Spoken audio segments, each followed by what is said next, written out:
On a pragmatic level, on the level of objective reality, the ceiling is up, the floor is down. We need the police. We need the police if some neighbor who just doesn't give a rat's rear end parks in front of your driveway. Mm-hmm. We need the police. Mm-hmm. We need the police when some trifling no account decides that breaking into your house to support their drug habit, or for whatever reason, is okay. They made that okay in their mind. Mm-hmm. We need the police. By the same token, I mean, I think anybody with half a brain cell would recognize that. By the same token, the military is to me, our national police force. Right. That their job is to protect not our individual homes, but the borders of the country against aggression. Right. That's what their job is. It's not nation building like that Mongoloid you put in the White House for 8 years who claimed he wasn't a nation builder and then turned out to attack the country of Iraq with no reason whatsoever other than probably furthering the military-industrial complex, corporate lapdog of the never met a corporation he didn't like.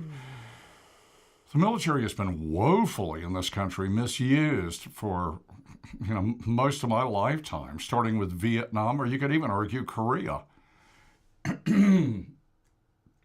Certainly Vietnam. But you know what? So that said, okay. I'll throw that out there. You take it. Okay, well, so... Take it a lot, because I'm feeling really weird. I shouldn't be even doing this. So what I think you said, so I think that's really true, and I think that's a great way to hold the military, is that that's the purpose of the military. And unfortunately, our military has not been doing that for the last 100 and some years. And in that, and I believe George Washington in his farewell address made some reference to warning the U.S. about imperial ambitions. And certainly in the late 1800s, when, the Spanish-American War, that was, about Cuba and the Philippines, that was when the imperialist side of the American political structure really started taking off. And so since that period, the 1890s, absolutely our military has been used for imperialist interests. It has been used to further American business interests around the world. It has been used to express our power into every corner of the globe, and to make us dominant. Yeah, you don't think? To explain that. You don't think our fight with? You don't think our fight with Japan was about imperial control of resources? Absolutely.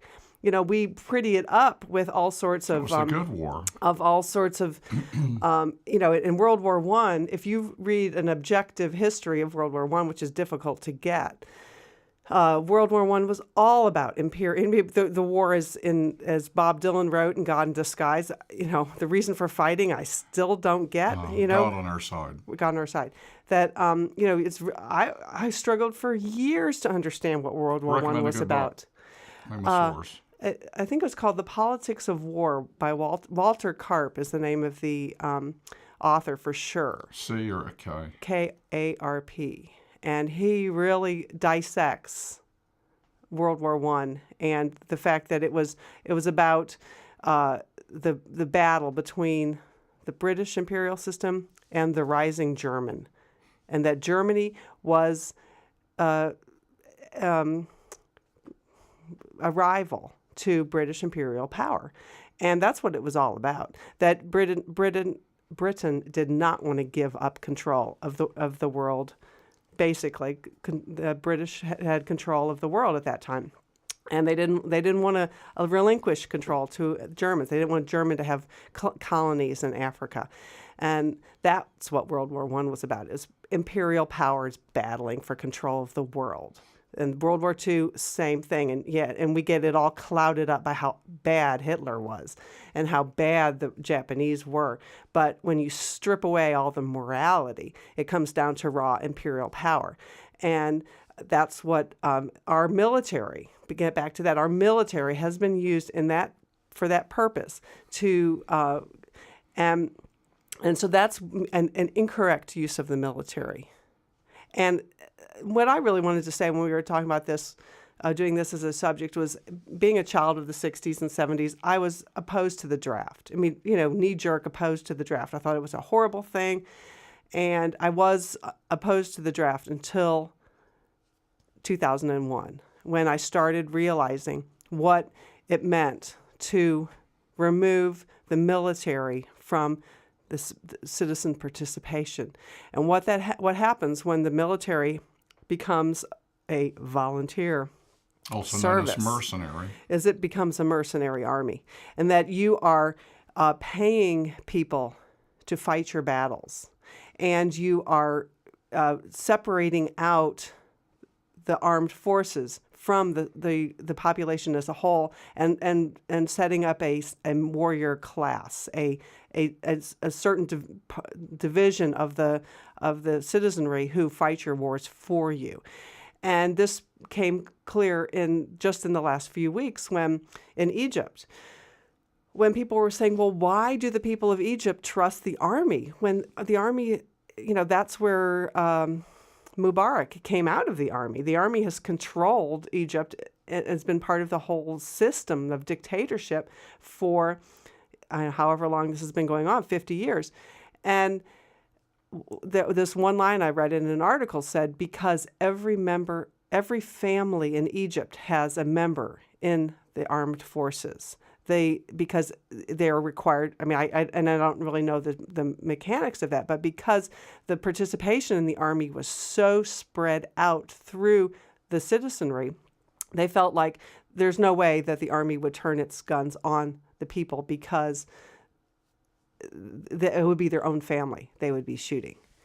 And then you contrast that with Libya, where Libya is using, and also Bahrain, same thing, but Libya in particular, where Libya's blatantly using mercenaries from other countries of Africa to fight so that's why Libya's becoming so much bloodier. They've also fragmented the tribes. The tribes have their own army units under tribal leader.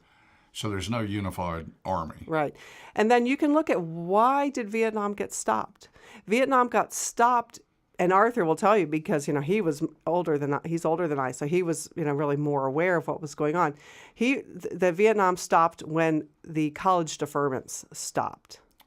So when the draft really started penetrating the educated section of the affluent class of this country, the people of this country, when all of a sudden it was their children that were being sent to die, the rich, the war was stopped.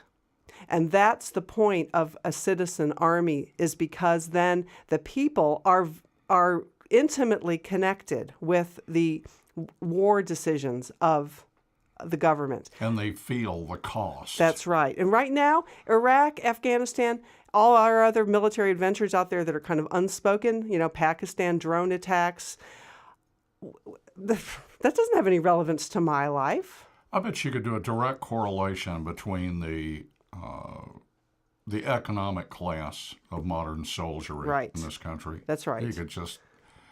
That's right. And it's becoming almost like a hereditary thing. We did a TV show. Vietnam was like that for a long time. We did rock and rollers with one foot in their graves. Well, it was the poor. I mean, right, and that's what you're saying. I'm saying there's kind of another thing, but absolutely, right now, I bet if you did a socioeconomic study of who's in our modern day army, it's the poor, because they're the ones that are attracted by the $40,000 signing bonus. That winner's bone. That's right. Academy Award That's right. It's film. the way when you're desperate. Yep.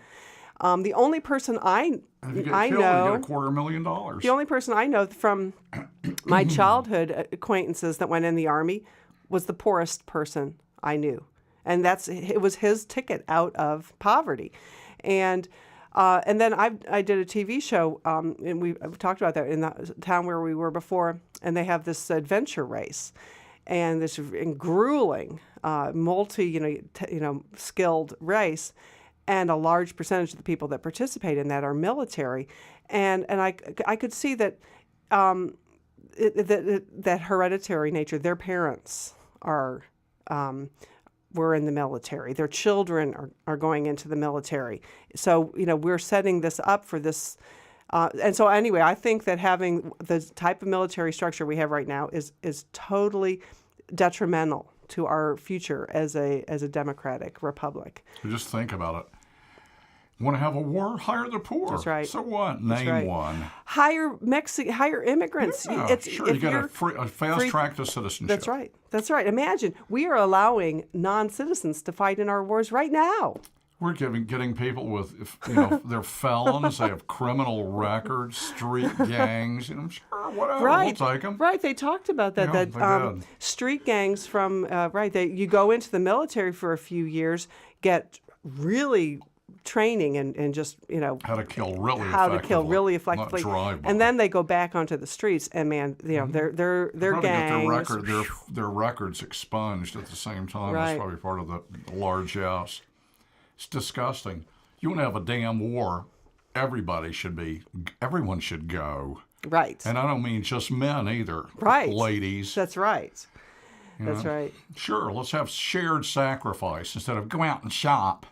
That's right. Like El Creepo Right. again. But it's more than just sacrifice. It's recognizing Country's that El Creepo.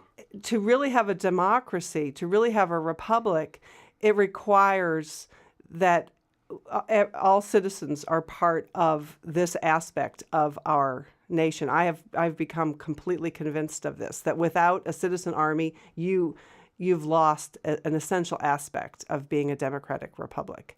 And then you wouldn't be so cavalier about going off to war. That's right. That's for sure. When the president, President Nimrod, says it's time to go marching off to war, maybe you think about it a little bit. Right. That's We right. got enough hydrogen bombs to blow up the world 10 times over. What do you? When is war justified? And of course, mentioning hydrogen bombs, that's why I'm a pacifist. Because at a certain level, ladies and gentlemen, you got to realize that hitting back has become obsolete. Right. When everybody's dead, who gives a rat's rear end? Patrick Henry, kiss my backside. I mean, give me, better dead than red. Give me liberty or give me death.